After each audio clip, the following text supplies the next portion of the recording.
ils ont fait le programme et ils ont imité, je n'ai rien dit. Mais on a vu ce que la Côte d'Ivoire a traversé durant tout le règne de Koudou Laurent Gbagbo, qui était enfant de Dieu. Je ne blasphème pas contre lui parce que lui, il est innocent. Mais ceux qui l'ont trompé, regardez comment ils ont livré la Côte d'Ivoire à l'ennemi de la guerre, des esprits de buveurs de sang et de la destruction par les déchets toxiques et autres. Vous avez vu, Dieu était fidèle. Dieu voyait tout, il savait tout. Il avait le pouvoir de stopper ça. Mais il a fait exprès, il n'a pas stoppé. Parce que la parole sous laquelle il devait stopper ça, il a mis ça dans la bouche de quelqu'un. C'est à cette personne qu'il a donné la clé d'ouvrir les cieux. C'est un mot, hein. Ce n'est pas une démonstration, c'est juste un mot.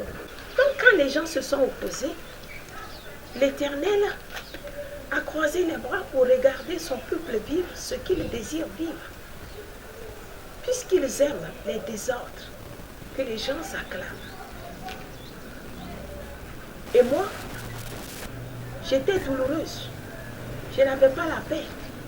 Parce que je savais que les cartouches là, étaient à mon niveau. Et qu'est-ce que je vais vous dire encore? Quand ils ont imité le programme du Palais de la Culture pour préparer un trône, vous savez ce que c'est que ce trône-là? Je vais vous expliquer encore une deuxième fois. J'avais reçu cette révélation en 1999, quand notre père spirituel, le prophète, nous encadrait. On avait établi la cellule de sentinelle chez moi. Parce que dès que le Seigneur m'a pris, l'onction de Dieu est tombée sur moi. Et dans toutes les veillées de prière qu'on va, il suffit qu'on entame le sujet de la prière de Côte d'Ivoire. Et puis je deviens un spectacle aux yeux de tout le peuple. Il n'y a plus rien à faire. Il faut que les gens me regardent. Parce que quoi? Parce que l'onction se manifeste sur moi. Et les gens m'identifient. Et on me consacre. On m'a consacré plus de 3 fois dans les programmes pour la prière de la Côte d'Ivoire. Ah oui. Le choix de Dieu. Donc, lorsque en 1999, mon père a établi, pour une deuxième fois, hein, moi j'avais établi ma cellule, mais quand il est venu m'encadrer, il a élargi la cellule là. Mais lorsque un jour on avait fini de prier, les gens sont rentrés, les nuits je reste à l'intercession. C'est alors que l'Esprit de Dieu m'avait révélé dans une vision qu'un avion passait. Mais c'est un avion Concorde présidentiel et qui transportait plein de trônes, des trônes royaux. Et il distribuait dans les cours par le système de parachute. Donc il larguait les fauteuils là dans des cours spéciaux et arrivé à la hauteur de ma maison, il a largué aussi le fauteuil le plus grand qu'il a fait tomber dans ma cour. C'était tellement gros, un gros trône décoré.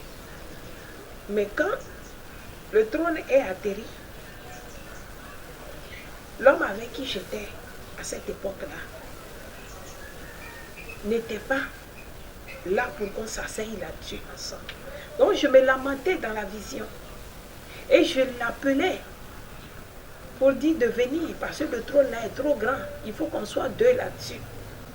Mais il ne prêtait attention à ce que je disais. Et j'étais seule. Je me lamentais de telle enseigne qu'un ange est venu du ciel et qui m'a dit, ne te lamente pas. Il n'est pas prêt à s'asseoir auprès de toi. Mais le trône là, en réalité, c'est pour le Seigneur. Il l'a déposé chez toi. Afin que ce trône chez toi te donne un souvenir que quelqu'un doit régner sur la tête de la Côte d'Ivoire. Et celui qui doit régner, c'est le Christ, c'est le Saint-Esprit. Et il va choisir son homme avec qui il va s'associer pour régner à la tête de la Côte d'Ivoire afin de faire des exploits glorieux. C'est comme ça que le Seigneur m'avait révélé l'histoire du trône. Donc, quand l'Esprit du Seigneur m'a libéré, j'étais revenue dans la chair. J'étais troublée parce que je n'avais rien compris. Et le Seigneur m'a dit, tu es intercesseuse. Intercède pour la paix de cette nation. Le Seigneur est avec toi. S'il a déposé le trône le plus grand chez toi, ça veut dire que c'est ta prière qui porte plus dans l'intercession de toute l'Afrique entière via la Côte d'Ivoire. Même sur le plan mondial, le plus gros trône plutôt qu'on a déposé, qui est royal, c'est chez toi. Donc, ta voix, tu vas avoir des associés, tu vas avoir des disciples partout dans le monde, mais c'est toi qui es la source. Les sujets révélatrices que tu vas recevoir, tu vas distribuer avec toutes les autres branches de cellules de prière, sentinelles, et vous allez prier pour le règne de paix sur le plan mondial, afin que les gouverneurs qui vont régner et qui vont gouverner dans le 3e millénaire soient des gouverneurs de paix et non remplis de cataclysmes dans leur règne. D'accord? Voilà comment le Saint-Esprit m'a révélé l'histoire du trône que les gens ont pris pour faire de ça des scènes vaines en Côte d'Ivoire.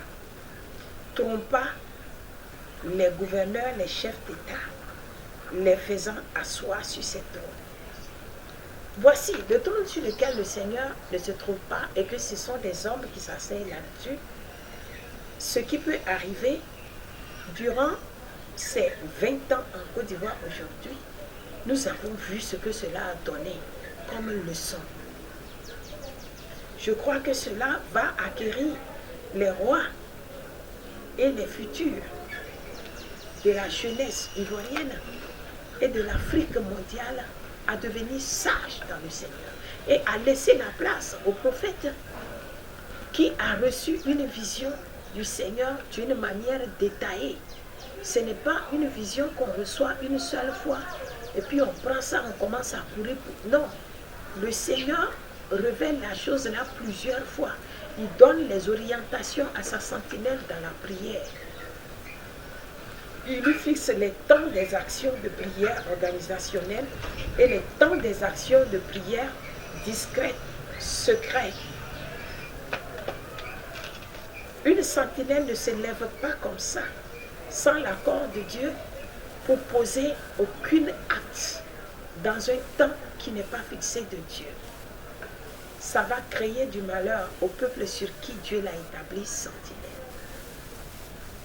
Voilà pourquoi, quand je vous raconte le divin, je vous raconte ce que l'Esprit me fait vivre, ce que les prophètes ont l'habitude de vivre, comme dans le livre de Ézéchiel, à partir du chapitre 24 jusqu'à 32, vous allez voir les histoires, les racontages de Ézéchiel le prophète, qui raconte les détails de ses visions, de ses songes, comme orientation que le Seigneur lui donne dans la conduite de son ministère prophétique et sentinelle.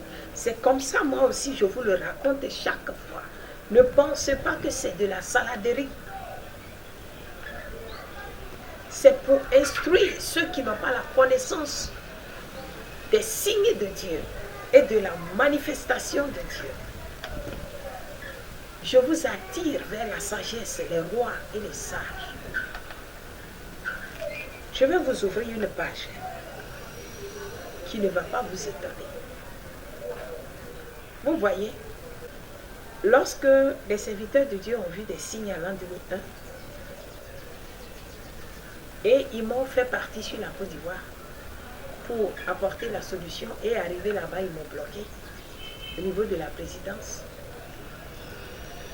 J'étais logé chez un homme qui était directeur à Ivocet. Et j'étais consacrée en train de jeûner et prier lorsque le coup d'État que j'avais annoncé dans la révélation devait avoir lieu sur l'ex-président. Mais qu'est-ce qui s'est passé? Comme j'étais en jeûne et prière, je ciblais mes mots selon la révélation. Le coup d'État là a eu lieu à Cocody. C'était en l'an 2001. Le coup d'État a eu lieu à Cocody, à la résidence, où des médiatiques ont été emportés. Mais celui qu'on cherchait, le dégât a fait autour de lui. Mais il n'a pas été pendu. C'était l'ex-gouverneur Laurent Gbagbo qui devait mourir le jour-là à la place des gardes et des journalistes qui étaient là-bas. Mais je bénis le nom du Seigneur.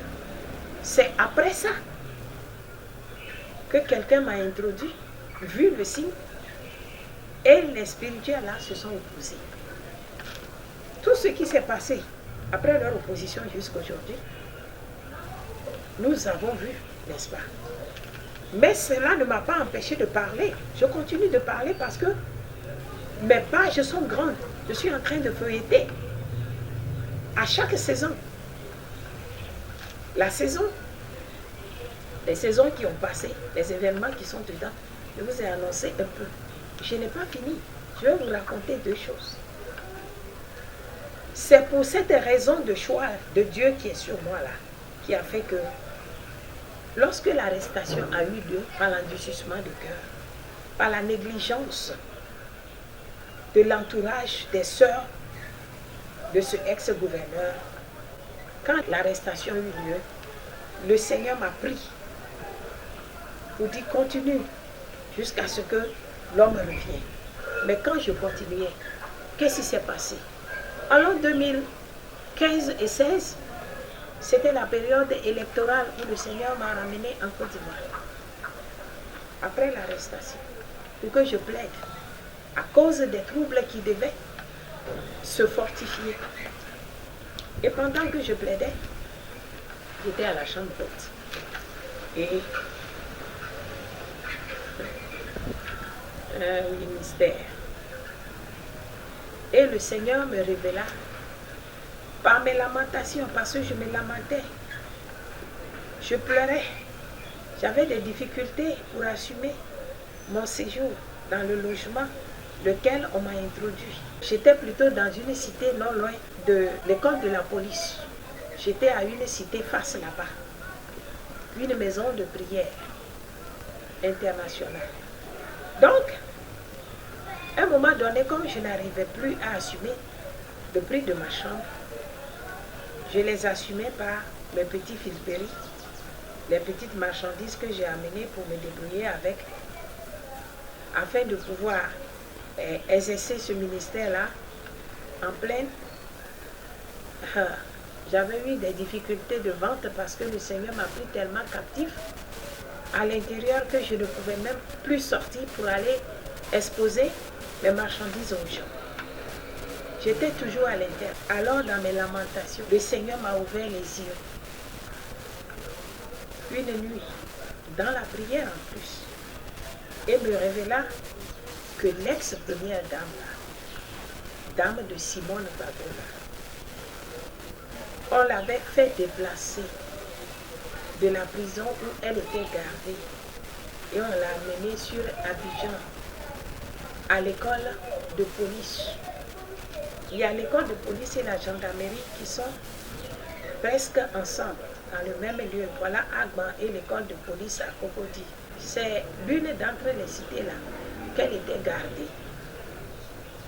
Et d'une manière rusée, d'autres corps habillés vont se cacher et vont l'habiller en tenue pour un petit garçon et raser sa tête et ses cheveux, lui placer les casquettes des militaires et dans les tenues militaires, ils vont le faire parcourir toute la cité de la gendarmerie tous les jours, au moins 10 tours par jour.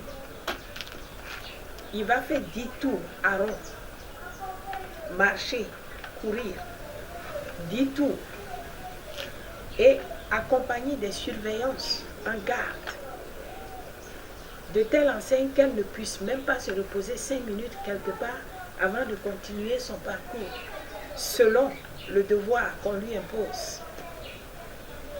Et le Seigneur m'a montré que de la façon dont il me le révèle, ils vont continuer comme ça jusqu'à ce qu'un jour, elle s'inspire et qu'elle meure. Et c'est là la revendication des partis politiques qui vont se lever pour faire la guerre.